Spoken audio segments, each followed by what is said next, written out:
हजूर वाला कामयाबी का पहला सीक्रेट शेयरिंग है। अपनी खुशियों में और कामयाबियों में दूसरों को ज़रूर शामिल कीजिए। मेरे दादाजी बड़े कमाल के उस्ताद थे।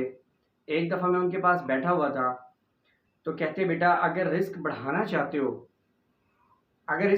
चाहते हो तो उसे धोकर खाया करो। मैं हैरान हुआ और सोचने लगा कि रिस्क को धोकर कैसे खाया जाता है। क्या चावलों और सब्जियों को जिस तरह धोते हैं उस तरह रिस्क खाया जाता है? तो वो मेरी हैरान हैरान मुझे जब देखा कि मैं हैरान हो रहा हूँ, तो वो बोलते बेटा रिस्क धोने का मतलब ये है, आप अपने रिस्क में से दूसरों को ज़रूर दिया करें, और जब आप दूसरों को देते हैं तो अल्लाह आपका रिस्क पार कर देता है। आप इस्लामाबाद बैठे हैं, आप कराची बैठे हैं, आप मुल्तान बैठे हैं, जहाँ भी बैठे हैं, आज आप नियत कर लें कि अल्लाह अगर मुझे आपने आला मर्तबा दिया, मुझे कामयाबी दी और मुझ पर अपना फ़ज़ल किया और अपना करम किया, तो मैं इस करम में दूसरों को ज़रूर शामिल करूँगा। आप यकीन करें, आप ये नियत कर लें, अल्लाह आपको ऐसे रास्ते खोल देगा कि आप हैरान और परेशान हो जाएंगे। मेरा नाम है वकास और आप देख रहे हैं मोहम्मद वकास ऑफिशियल। इस चैनल को आप सब्सक्राइब कर लें।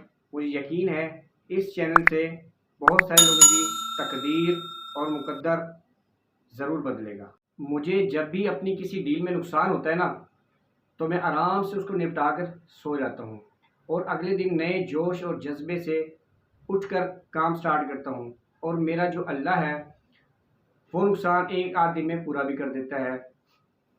और आप यकीन करें, जब कोई मामूली से लेन देन के तनाज़े को लड़ाई झगड़े में बदल देते हैं, जो भी बदलता है, आप यकीन करें उनकी और उनके ख़ानदान की ग्रोथ रुक जाती है। वो लोग खसारे में मारे जाते हैं, उनके बच्चे छोटी छोटी उम्रों में हथियार उठाने पर मजबूर हो जाते हैं, और उनकी सारी ज़मीनें, उनकी सारी जायदाद कोर्ट कचहरी की नज़र हो जाती है।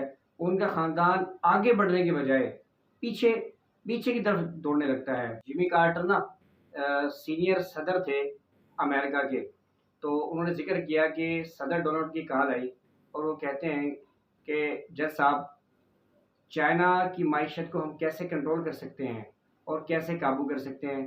तो उन्होंने जवाब दिया, बेटा पहले आप ये तो सोचो कि चीन तरक्की कैसे कर रहा है। चीन 40 साल के अरसे में कभी किसी के तनाज़े में नहीं घुसा, वो फजूल जंगों में नहीं घुसा, और हम लोग 40 साल के बरसों में वियतनाम की जंग हो या इराक हो या कुवैत हो या अफ़गानिस्तान हो, दूसरों की जंग में हमने अपने आप को उलझाए रखा। हमारी जो तवज्जो थी ना वो इकोनॉमी से हट गई, और कोई भी कौम इतनी जंगों का बोझ जो है ना बर्दाश्त नहीं कर सकती। अगर आप चीन का मुकाबला करना चाहते हैं, उनकी मईशत का मुकाबला करना चाहते हैं, तो सबसे पहले हमें दूसरों की जंग से हमें बाहर आना होगा।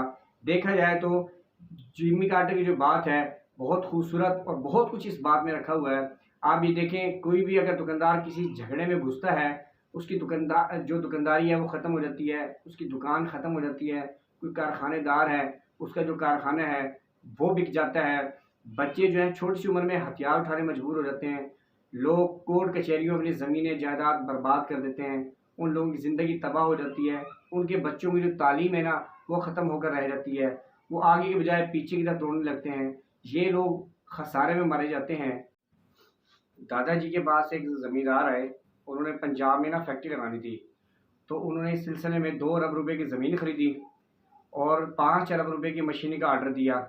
मशीनरी जो थी वो अभी पहुंची नहीं थी कि किसी ने ना ज़मीन पर शुबे का इजहार कर दिया और उस पर केस हो गया। तो उन्होंने ज़मींदार साहब ने क्या किया, उन्होंने एक और जगह ज़मीन ख़रीदी, उस पर फैक्ट्री लगा ली और जो केस था ना वो वकीलों के सुपुर्द कर दिया। तो दादाजी ने पूछा कि आप ऐसा भी कर सकते थे, आप एक बड़े इंसान थे, ताकतवर इंसान है, आप किसी वज़ीर को कहकर मामला हल करवा लेते या उस जगह पर कब्ज़ा भी कर सकते थे। ज़मींदार साहब मुस्कुराए और बोले, अगर मैं ऐसा करता, लड़ता झगड़ता, मेरा एक तो वक्त बर्बाद होता, पैसा बर्बाद हो जाता, हो सकता था मुकदमा तूल पकड़ जाता, क्या मैं कत्ल कर दिया जाता, या मेरी मशीनें पोर्ट पर पड़े पड़े ख़राब हो जाती। उन्होंने एक और जगह जो फैक्ट्री लगाई थी उसके मुनाफे से, जो केस की पैरवी कर रहे थे वकील, उसके मुनाफे से उनकी वो फीसें अदा करने लगे। बोले कि अगर 2-3 साल बाद जब इसका फैसला हो जाएगा तो मैं इसी ज़मीन को जो अब 2 अरब रुपए की है, मैं 5 से 6 अरब रुपए में इसको बेच डालूँगा।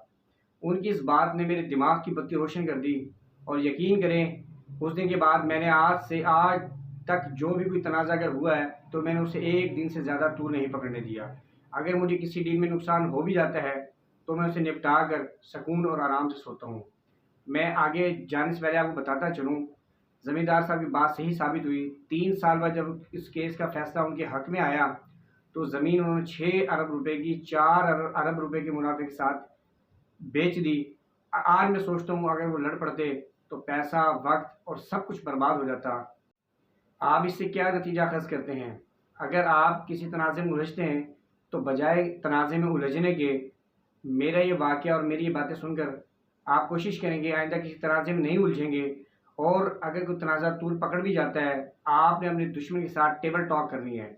आपने उनके सामने बैठना है, जो इश्यूज़ हैं, जो मसाइल हैं, उनको वहाँ बैठकर हल करना है और कोशिश करना है ये जो तनाज़ा है ये लड़ाई झगड़े में ना बदले। अगर लड़ाई झगड़ा हो जाता है तो जैसे मैंने आपको बताया कि आपका ख़ानदान आगे जाने के बजाय पीछे की तरफ दौड़ने लगता है और आपकी ग्रोथ रुक जाती है। कोशिश कीजिएगा इस वीडियो को आगे शेयर कीजिएगा।